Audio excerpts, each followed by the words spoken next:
What would you do if the person your family hated the most became the only person who could save them? Stay with me until the end, because this story begins with a sister destroying a marriage and ends with a truth nobody saw coming. I still remember the day my entire family stopped speaking to my wife. Not because she had done something wrong. Not because she betrayed anyone. But because my sister made sure they believed she had. I stood in my parents' living room watching people I had loved my entire life turn cold toward the woman who had never stopped caring for them. My wife sat quietly beside me. She didn't defend herself. She didn't argue. She simply lowered her eyes while accusation after accusation filled the room. And the worst part? My sister was smiling. Not openly. Not enough for others to notice. But enough for me. That was the day my family chose a lie over the truth.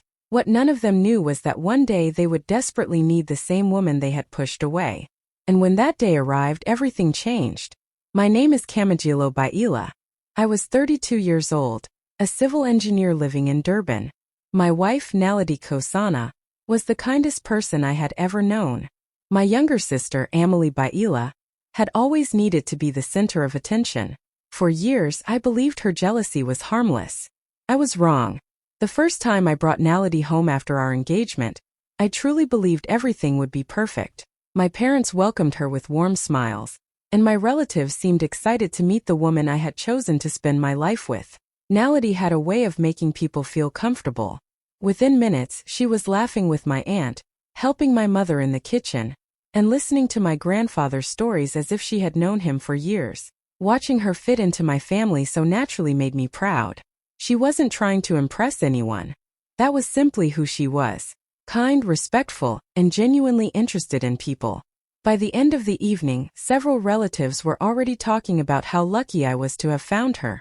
But while everyone else seemed happy, one person wasn't.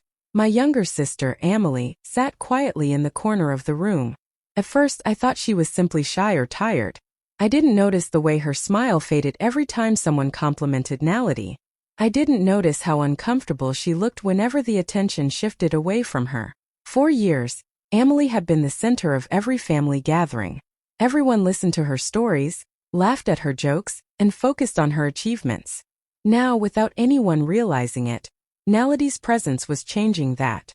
The comments started small. "Oh, Naledi seems perfect, doesn't she?" Amahle would say with a laugh.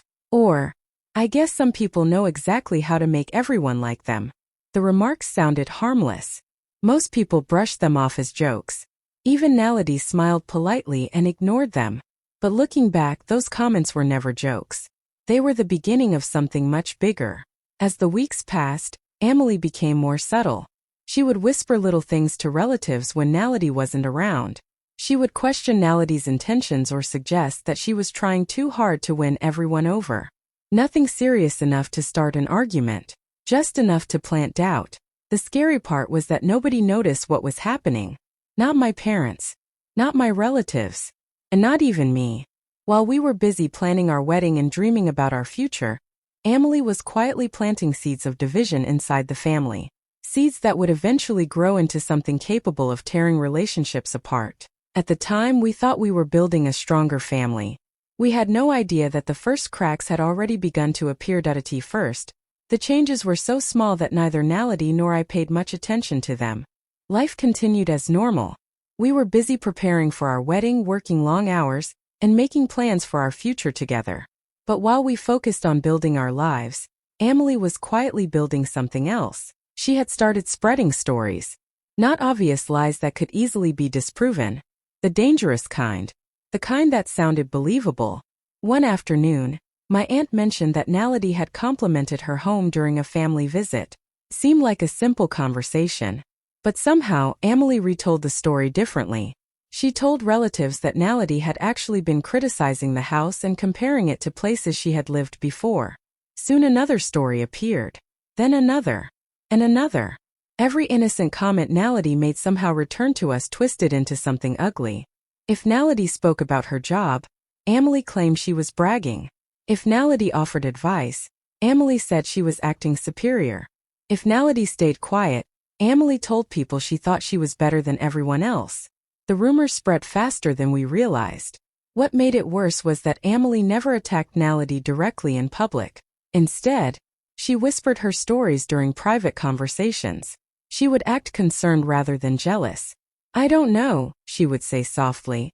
"Maybe that's not what Naledi meant, but that's how it sounded to me." Those words were enough. Little by little, family members started looking at Naledi differently. Then came the messages. One day, Naledi sent a long text in the family group chat, thanking everyone for their support, and explaining why she couldn't attend an event because of work. Somehow, screenshots began circulating that only showed part of her message. Important sentences were missing. Without context, her words sounded cold and dismissive. People became offended. Relatives who once laughed with her suddenly stopped calling. Invitations that used to arrive naturally became uncomfortable and delayed. Family gatherings no longer felt warm. Whenever we entered a room, conversations seemed to stop. The smiles became forced. The laughter became quieter. Naledi noticed it before I did. One evening, she sat beside me on the couch and asked a question that still breaks my heart. "Did I do something wrong?" I looked at her and honestly didn't know how to answer, because she hadn't done anything wrong. She had been kind, respectful, patient.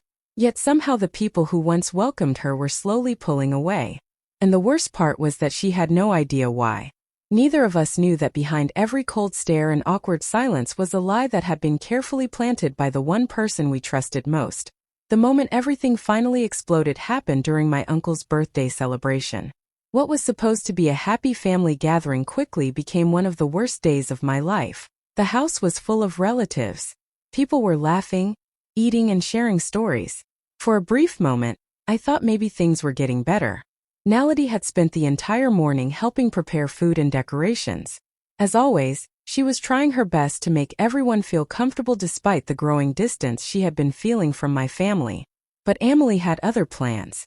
The tension had been building for months, and that day she decided to bring everything into the open. It started with a simple conversation at the dinner table. Someone mentioned how busy I had been recently, and before I could answer, Amahle suddenly laughed and said, "Well, Kamogelo doesn't make many decisions for himself anymore." The room became quiet. A few people chuckled nervously. Then Amahle looked directly at Naledi. "I guess that's what happens when someone controls every part of your life." The words hit the room like a bomb. Naledi froze. I immediately asked Amahle what she meant, hoping she would back down. Instead, she stood up. For the first time, she openly accused Naledi of manipulating me, controlling my choices, and slowly pulling me away from my family.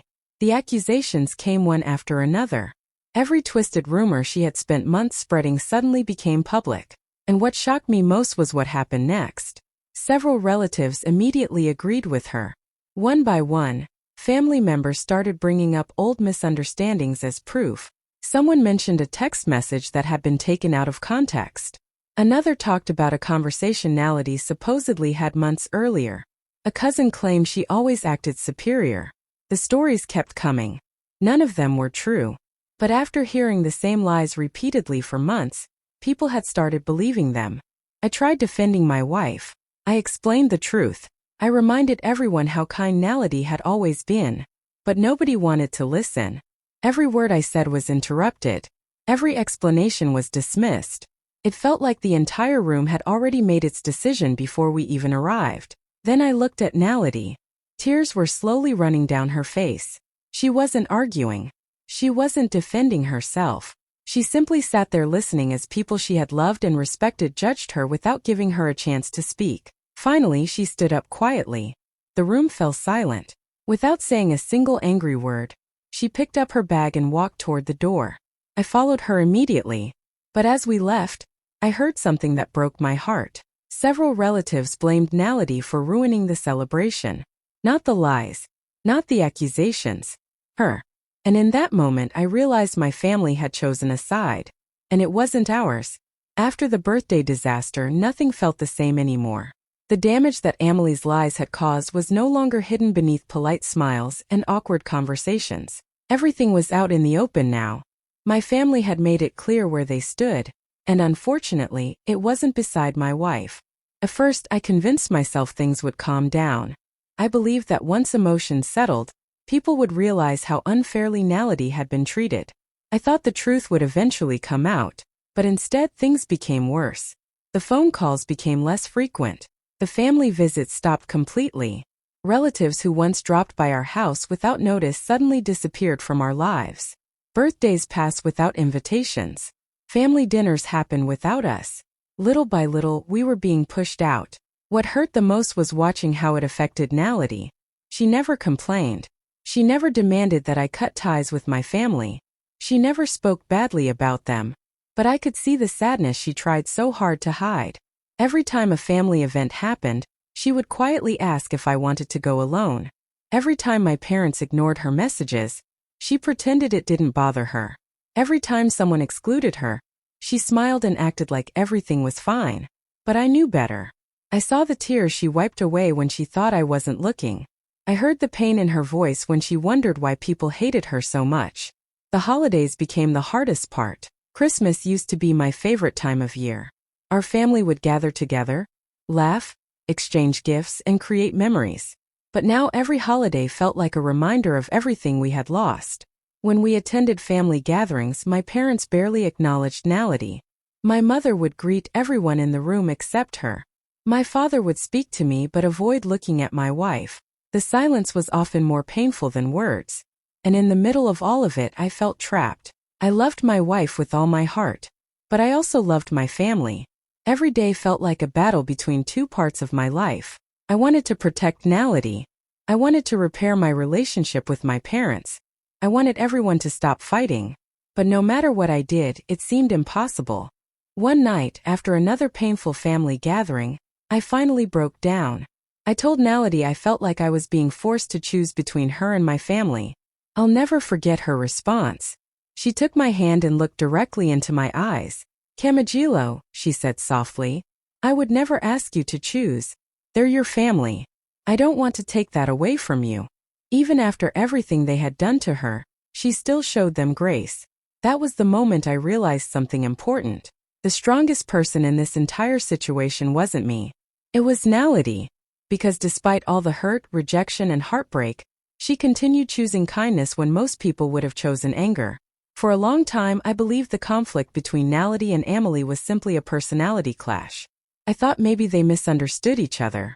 Maybe their differences had somehow created tension that neither of them knew how to fix. But the more I looked at everything that had happened, the less sense it made. Naledi had never attacked Amahle. She had never insulted her. She had never competed with her. Yet Amahle seemed determined to destroy her reputation. I couldn't understand why. Then one day, I accidentally discovered something that changed everything. A close family friend called me while looking for Amahle. During the conversation, he mentioned money she owed him. At first, I assumed it was a small misunderstanding. But after asking a few questions, I learned it wasn't the only debt she had. In fact, there were many. The more I investigated, the more shocking the truth became. Amahl's business had been struggling for months. Several investments had failed. Bills were piling up. Loan payments were overdue. She was spending far more money than she could afford, trying to maintain an image of success that wasn't real. Yet nobody in the family knew. She had hidden everything behind expensive clothes, confident smiles, and carefully chosen social media posts. From the outside, her life looked perfect. Behind closed doors, it was falling apart. As I slowly uncovered the truth, I started noticing other things. Amahle always seemed uncomfortable whenever people praised Naledi. Whenever someone complimented Naledi's career, Amahle would become quiet. Whenever relatives talked about how calm, confident, and respected Naledi was, Amahle's mood would immediately change. For the first time, I began seeing the real problem. Amahle wasn't fighting Naledi because of something Naledi had done. She was fighting her because of what Naledi represented. Naledi had stability. She had confidence. She had a successful career she earned through hard work. She had healthy relationships built on trust. Most importantly, she seemed genuinely happy. Everything Amahle desperately wanted but felt she was losing. Instead of asking for help, Amahle allowed her pain to turn into resentment. Instead of confronting her failures, she looked for someone else to blame. And somehow, Naledi became the target. The realization hit me harder than I expected. Months of arguments. Months of family division. Months of tears and heartbreak. None of it had ever been about my wife. Naledi was innocent from the very beginning. The entire conflict had grown from one thing: jealousy. Amahle was drowning in her own insecurities, and rather than admitting she needed help, she tried pulling someone else down with her. For the first time, everything finally made sense. But understanding the truth didn't make the damage disappear.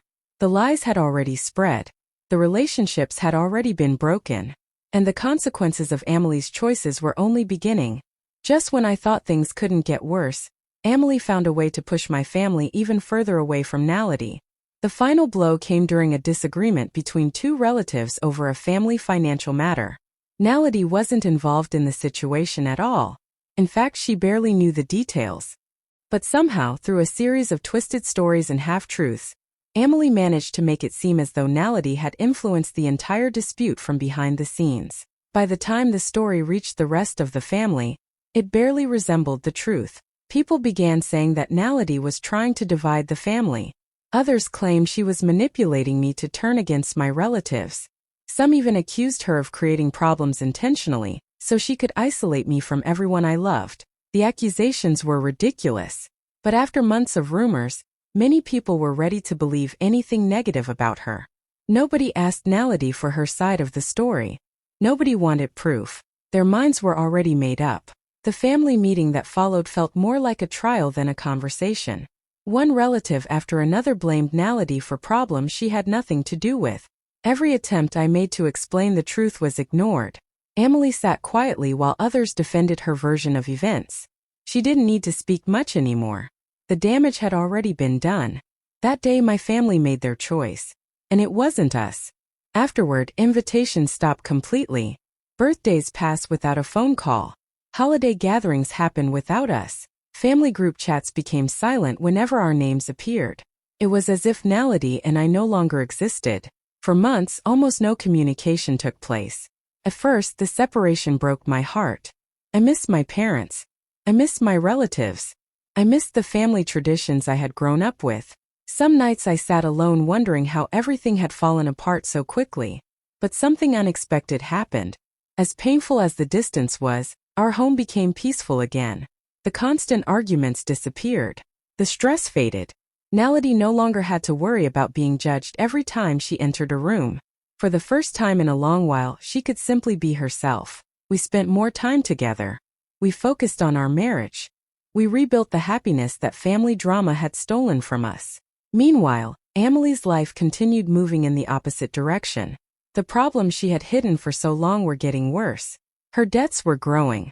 Her business struggles were becoming impossible to ignore. The image of success she worked so hard to maintain was starting to crack. But nobody in the family could see it yet. They were too busy blaming the wrong person. And while Naledi quietly found peace, the storm Amahle had created was slowly turning toward her own life. For a while, it seemed like Amahle had gotten everything she wanted. The family believed her. Naledi was gone from family gatherings. Most relatives still defended Amahle whenever her name came up. From the outside, it looked like she had won. But sometimes life has a way of exposing truths that people work desperately hard to hide.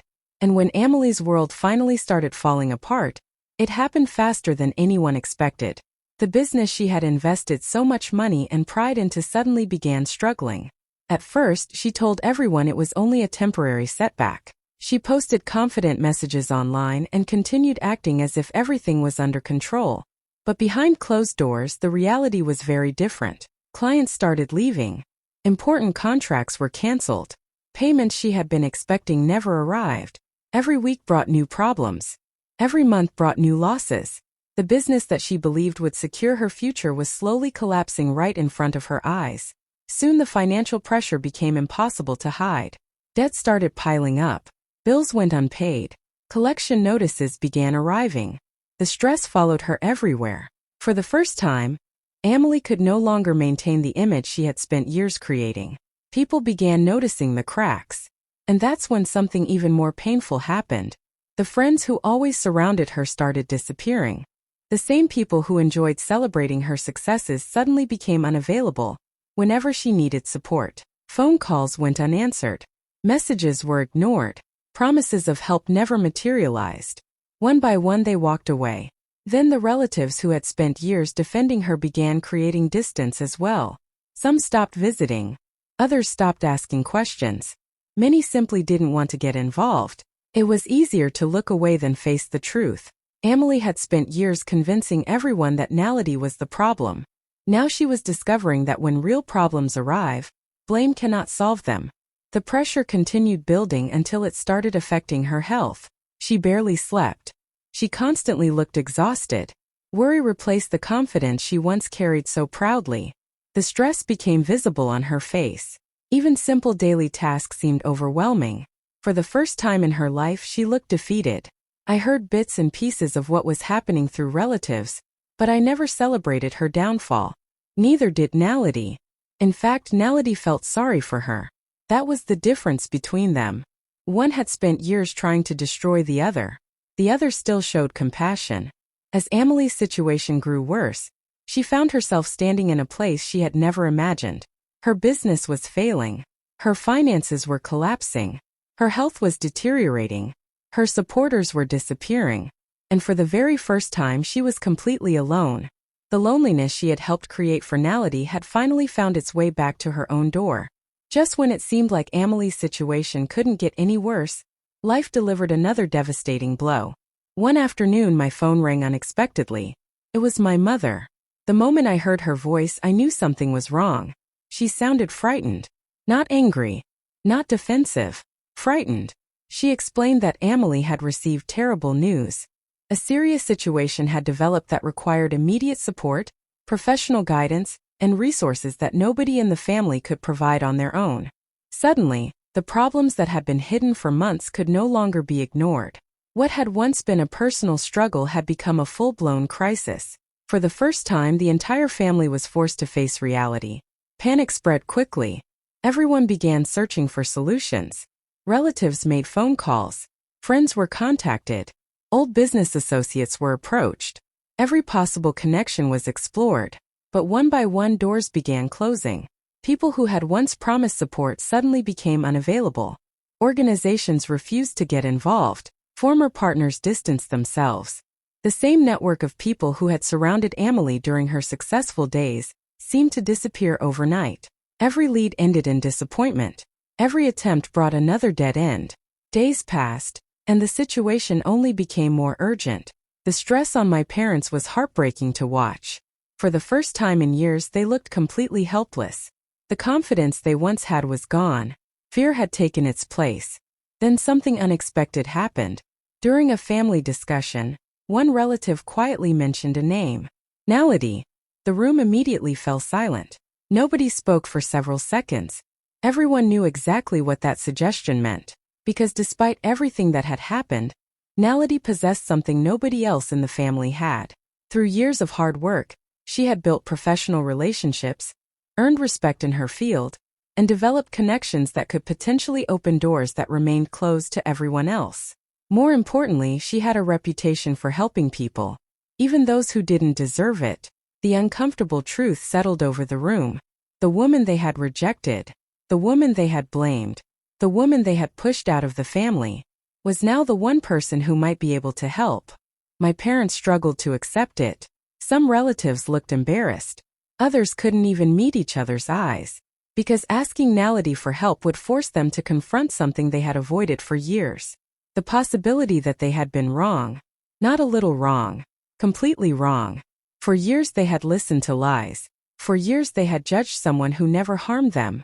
And now, when everything was falling apart, they needed the very person they had treated the worst. It was a painful realization.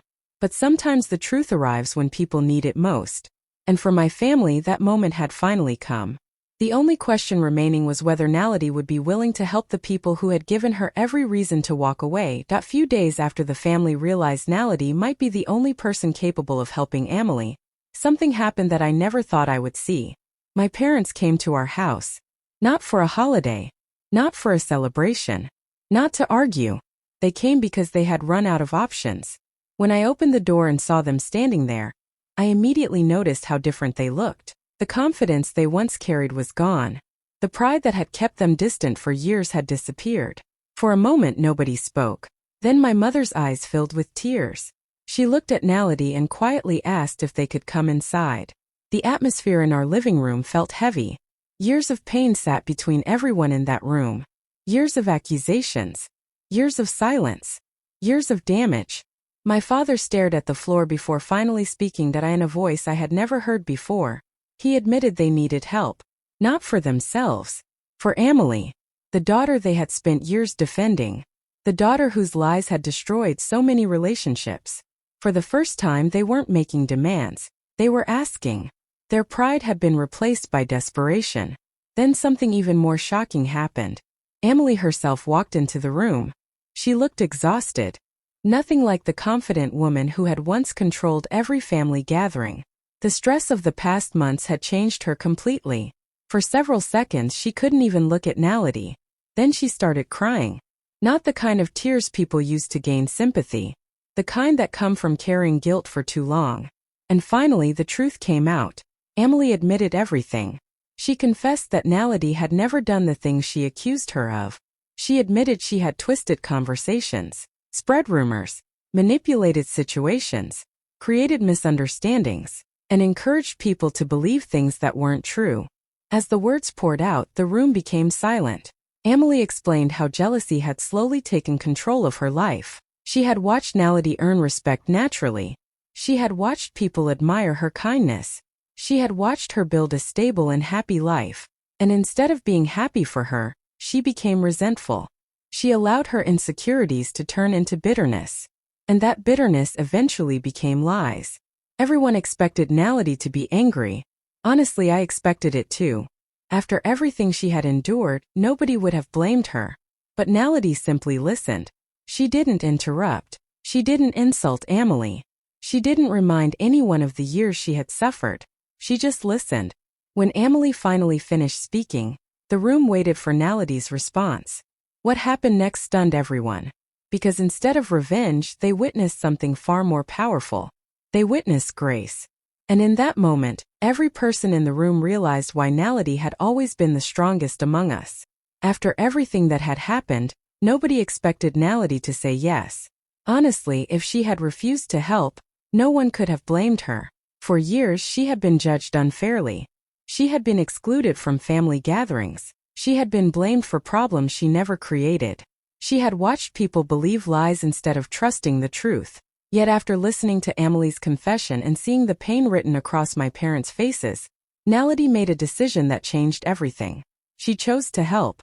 Not because anyone deserved it. Not because the past suddenly disappeared. But because helping was simply who she was.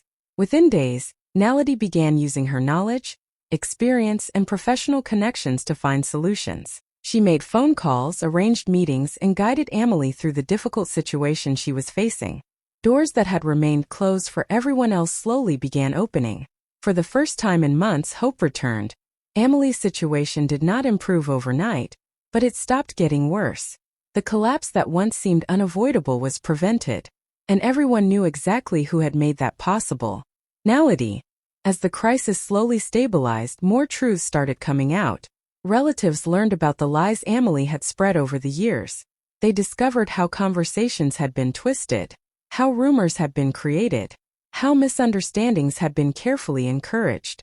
Many family members were shocked. Some felt guilty. Others felt ashamed. Several relatives personally reached out to Naledi to apologize for the way they had treated her. For the first time, people stopped defending excuses and started accepting responsibility. That honesty became the beginning of healing. The process wasn't easy.